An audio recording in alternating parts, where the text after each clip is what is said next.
तो हाय दोस्तों, welcome to future coaching. देखिए, आपकी जो बीएड की सेकंड ईयर की सीरीज़ चल रही थी, समावेशी विद्यालय का सृजन यानी क्रिएटिव एंड इंक्लूसिव स्कूल, तो इसको हम लोग कंटिन्यू करने जा रहे हैं। इसमें हमने पिछले लेक्चर में पढ़ाया था कि जो अधिगम असमर्थ बालक होते हैं, बच्चे होते हैं, उनकी प्रॉब्लम्स क्या हैं। अधिगम असमर्थ वही एजुकेशनल कंसेशन जो बच्चे होते हैं ना, जिनको प्रॉब्लम होती है पढ़ने लिखने में, सुनने में, या कोई मानसिक प्रॉब्लम हो या फिजिकली हैंडीकैप्ड हो, मतलब अपंग हो। तो जो वो बच्चे प्रॉब्लम होती है, तो हमने बताया था उनकी कैसे उन्हें पहचानेंगे, उनकी समस्याएं क्या होती हैं, ये सब मैंने बता दिया था पिछले लेक्चर में, आपको पढ़ा दिया था। तो इस लेक्चर में हम लोग ये पढ़ेंगे कि आखिर इनका ट्रीटमेंट क्या है, एक तरीके से इनका इलाज क्या है, या इन्हें कैसे सुधार सकते हैं। ठीक है। तो क्वेश्चन आ सकता है आपका कि अधिगम असमर्थ बालकों की शिक्षा पर एक लेख लिखिए, विस्तृत लेख लिखिए, यानी ब्रीफ में लिखिए इनके बारे में। या क्वेश्चन है ये भी आ सकता है कि अधिगम असमर्थ बालकों के लिए शैक्षिक रियायतें तथा सुविधाओं का वर्णन कीजिए। या ये भी आ सकता है कि इनका हम लोग ट्रीटमेंट यानी इलाज कैसे कर सकते हैं। ठीक। तो शुरू करते हैं। देखिए, अधिगम असमर्थ बालकों की पहचान के पश्चात प्रश्न यह उठता है कि ऐसे बालकों के लिए शैक्षिक प्रावधान क्या है, मतलब कैसे हम लोग उन्हें पढ़ाएंगे। पहले हमने बच्चे पहचान लिया। आपने जैसे तुरंत ऐसा तो नहीं है कि हर क्लास में हर बच्चा जो है पढ़ने में मतलब ख़राब है या पढ़ने में कोई प्रॉब्लम आ रही है। तो कुछ ही बच्चों में प्रॉब्लम आती है, किसी को पढ़ने में दिक्कत है, किसी को लिखने में दिक्कत है। तो हम लोग क्या करेंगे, उन बच्चों को हमने पहचान लिया। अब पहचानने के बाद हमें क्या करना है कि उन्हें पढ़ाएंगे कैसे। तो 10वीं शताब्दी के आरंभ में जो शिक्षा छात्र थे, मनोवैज्ञानिक थे, डॉक्टर थे, ठीक है। तो इन लोगों ने ऐसे बच्चों को पढ़ाने के कार्य में रुचि लेना आरंभ किया। मतलब पहले ऐसा नहीं था। पहले लोगों को क्या होना था कि ये बच्चे पढ़ ही नहीं सकते। मान लो कोई अपंग बच्चा है या कोई सुन नहीं सकता, देख नहीं सकता, तो पहले माना जाता था कि ये बच्चे पढ़ नहीं सकते, अब इन्हें हटा दो। लेकिन बाद में क्या हुआ, जो मनोवैज्ञानिक हैं, फिलोसफिकल लोग हैं, समाजशास्त्र हैं, डॉक्टर्स वगैरह हैं, उन्होंने कहा कि ऐसे बच्चों को पढ़ाना चाहिए। इसमें उन्होंने अपना रुचि लिया और इसमें योगदान भी किया। तो इसमें से हम लोग ले रहे हैं सैमुअल ए क्रिक 1963 में। इन्होंने क्या था कि परसेप्शुअली हैंडीकैप्ड चिल्ड्रन, ठीक है, इन्होंने इसका पहली बार उपयोग किया था, इस शब्द का, परसेप्टली परसेप्शुअली हैंडीकैप्ड चिल्ड्रन। ठीक है। तो इन्होंने कहा था, recently I have use the term learning disabilities to describe group of children who have disorders in the development of language, speech, reading and associated communication skills. ठीक है। तो उन्होंने कहा था कि मैंने एक टर्म यूज़ किया, लर्निंग डिसेबिलिटीज़ यानी पढ़ने में जो अधिगम असमर्थ। ये लर्निंग डिसेबिलिटीज़ का मतलब क्या है, अधिगम असमर्थ। तो उन्होंने कहा इसमें हम ऐसे बच्चों को मानते हैं जिन्हें डिसऑर्डर है, यानी जिन्हें दिक्कत है किसने, लैंग्वेज पढ़ने में, बोलने में, रीडिंग करने में, या कम्युनिकेशन स्किल्स जो लोगों में होती हैं आपस में बातचीत करने के लिए, जो समाज के लिए ज़रूरी हैं। इन्होंने कहा in this group I do not include children who have sensory handicaps. उन्होंने कहा इस ग्रुप में हम लोग उन बच्चों को नहीं इंक्लूड कर रहे हैं जिनमें सेंसरी हैंडीकैप्ट है, मतलब ऐसे बच्चों को नहीं कर रहे हैं जो अंधे होंगे या जो बहरे होंगे, क्योंकि उनके लिए अलग मैनेजिंग और ट्रेनिंग तरीके हैं। ठीक है। जैसे पूरा बहरा है या अंधा है। तो जैसे अंधों के लिए कौन सी होती है, एक होती है ब्रेल लिपि, जिसमें आपने देखा होगा कि बच्चे ऐसे पढ़ पढ़ के ऐसे उंगली रख के शब्दों को पहचानते हैं। तो उनके लिए तो अलग तरीका ही अलग है, बिल्कुल पैटर्न ही अलग है। उन बच्चों को हम लोग तो बिल्कुल किसी साधारण बच्चे के साथ में पढ़ा नहीं सकते। तो उनको इसमें इंक्लूड नहीं किया है। बाकी बच्चों की ये बात कर रहे हैं, यानी जिन्हें थोड़ा बहुत कम दिखता है, ठीक है, जिन्हें ऊंचा सुनाई पड़ता है, ऐसे बच्चे। ठीक है। ये नहीं कि जो बिल्कुल ही पूरा बहरा है वो कैसे नॉर्मल बच्चों के साथ पढ़ सकता है, वो तो नहीं पढ़ सकता। और समावेशी विद्यालय में हम लोग ये पढ़ते हैं कि सारे बच्चों को एक साथ पढ़ाया जाए। ठीक है। तो यहाँ पे कुछ बच्चों के लिए है, इन्होंने बताया कि जो बच्चे थोड़ा थोड़े से, जो गंभीर रूप से नहीं, थोड़े रूप से जिनमें प्रॉब्लम है, उनको हम कैसे पढ़ाएंगे। ठीक है। तो देखिए, यहाँ पे आता है सन 1963। सन 1963 में क्या हुआ था, association for children with learning disabilities की स्थापना की गई। और इसमें ये कहा गया कि न्यू एजुकेशन पॉलिसी के हिसाब से हम लोग पढ़ाएं।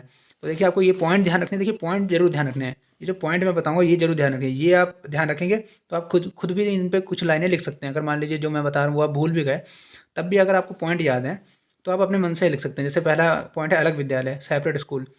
ठीक है। तो ऐसे बालकों की आवश्यकताओं व उनके मानसिक स्तर को ध्यान में रखकर ही उन्हें पढ़ाना चाहिए। ऐसे बालकों के लिए अलग विद्यालय स्थापित किया जाना चाहिए। ठीक है। कभी कभी इन्हें साधारण विद्यालयों में भी ले जाना चाहिए ताकि इनमें आत्मविश्वास की भावना जागृत हो और हीन भावना ना आए। मतलब जो बच्चा पढ़ने में गंभीर रूप से प्रॉब्लम है जिसको, ठीक है, उसको हम लोग क्या कर सकते हैं, उनको उनके लिए अलग स्कूल खुलवा सकते हैं। अलग स्कूल में उन्हें पढ़ा रहे हैं। और कभी कभी इनको क्या करना चाहिए, सिंपल स्कूल जैसे में नॉर्मल बच्चे पढ़ते हैं उसमें भी ले जाना चाहिए। इससे क्या होगा, इनमें थोड़ा कॉन्फिडेंस बढ़ेगा। उनके साथ भी बैठेंगे, उनसे दोस्ती करेंगे, उनसे बातचीत करेंगे, तो इनमें थोड़ा कॉन्फिडेंस आएगा। और उनके लिए ये लोग चिढ़ेंगे नहीं, हीन भावना नहीं आएगी। ऐसा नहीं लगेगा इन्हें कि हम पीछे हैं उनसे, ऐसा कुछ किसी तरीके से लगेगा नहीं, क्योंकि नहीं लगेगा जब हम इनके साथ बैठ के पढ़ते हैं तो हाँ हम भी इनके जैसे हैं। इसलिए अलग स्कूल तो होना चाहिए, लेकिन कभी कभी इन्हें साधारण स्कूलों में भी लेके जाना चाहिए। अलग कक्षाएँ कब? जब आप अलग स्कूल नहीं कर पा रहे हो। नॉर्मल सी बात है, अगर आप बच्चों को स्कूल नहीं प्रोवाइड कर पा रहे हो तो उनको अलग क्लासेस दे दो, ठीक है? अलग क्लासेस का प्रबंध करा दो। फिर क्या है, करिकुलम। करिकुलम कैसा होना चाहिए? करिकुलम उनके बच्चों के हिसाब से होना चाहिए, ठीक है? उनको ध्यान में रखते हुए, ये नहीं कि उनके बच्चों की लिमिट है बहुत कम, आप उन्हें पढ़ा रहे हैं बहुत हाई फाई, तो ऐसा नहीं होना चाहिए। देखिए इसमें क्या है, इसमें सांस्कृतिक गतिविधियों में भाग लेने के लिए प्रेरित करना चाहिए। जो सोशल वो एक्टिविटीज़ होती हैं, कोई भी एक्टिविटीज़ हो रही हैं, आपको बच्चों को ये प्रेरित करना चाहिए कि आप एक्टिविटीज़ में पार्टिसिपेट करें। भाई रियलिटी क्या है, आप जो पढ़ लिख रहे हैं वो तो काम आता नहीं है लाइफ में, इतना तो काम नहीं आता, वो जॉब के लिए एग्ज़ाम्स के लिए काम आता है, अच्छा है। लेकिन रियलिटी क्या है, आपको अगर समाज में रहना है तो आपको सोशल एक्टिविटीज़ आनी चाहिए। कैसे जीना है हमें, कैसे खाना है, कैसे पीना है, कैसे रहना है, लोगों से कैसे बात करनी है। तो इन सांस्कृतिक गतिविधियों में बच्चों को भाग लेने के लिए प्रेरित करना चाहिए। उसके बाद पढ़ाते समय जो अधिक से अधिक टेक्नोलॉजी का यूज़ करना चाहिए, जैसे दृश्य सामग्री, जैसे टेलीविज़न हो गया, प्रोजेक्टर हो गया, मॉडल हो गया, इनका यूज़ करना चाहिए। क्योंकि देखिए अब बच्चा, आपको पता है कि वो ठीक से कहते हैं पीछे का जो लिखा हुआ देख नहीं पा रहा है। अगर आप फ़ोटो दिखा देंगे उसे, बाहर बड़े से टेलीविज़न पे फ़ोटो दिखा रहे हैं, विजुअल में फ़ोटो दिखा रहे हैं, तो वो आसानी से समझ जाएगा। किसी जानवर के बारे में बता रहे हैं, उसका फ़ोटो दिखा दिया तो उसका अट्रैक्शन बढ़ेगा, आसानी से समझ जाएगा कि हाँ, इस जानवर के बारे में बात हो रही है। फिर क्या है, अध्यापक ऐसा होना चाहिए कि जो सरल से जटिल की तरफ जाए। यानी ये नहीं कि आप पढ़ाने बैठे हैं कोई चीज़, ठीक है? आप हार्ड लैंग्वेज नहीं यूज़ करेंगे। शुरू में आप थोड़ा ईज़ी पढ़ाएँगे। ईज़ी से आप हार्ड लैंग्वेज की तरफ जाएँगे ताकि बच्चों को आसानी से समझ में आए। फिर क्या है, प्रशिक्षित अध्यापक यानी ट्रेन्ड टीचर। ट्रेन्ड टीचर इसलिए क्योंकि देखिए बल्कि जितने भी बच्चे होते हैं उनकी समस्याएँ अलग-अलग होती हैं। भाई अलग-अलग बच्चों की अलग-अलग प्रॉब्लम, किसी को कम सुनता है, किसी को ज़्यादा किसी को जो है कहते हैं देर में याद होता है, किसी को लिखने में प्रॉब्लम है, किसी को मात्राओं में प्रॉब्लम है। तो उनकी अलग-अलग प्रॉब्लम होती है। तो टीचर ऐसा होना चाहिए जो इरिटेट ना हो, ये नहीं कि वो बच्चों से इरिटेट हो के उन्हें डाँटने लगे, मारने लगे।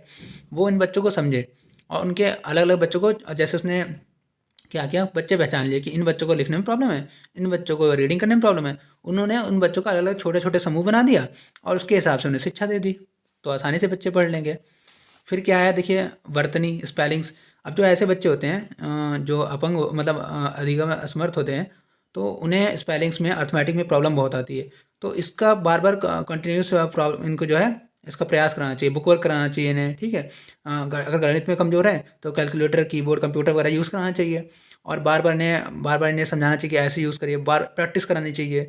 और फिर इनमें कि इनकी क्या है, हैंडराइटिंग में भी प्रॉब्लम होती है। हुँ। तो इनका हस्तलेख खराब होता है ऐसे बालकों का। तो इस तरफ विशेष ध्यान देना चाहिए। उनको सीधा पेन पकड़ना, पेंसिल पकड़ने का ढंग, कॉपी, कागज़ पकड़ने का ढंग सिखाना चाहिए, ठीक है?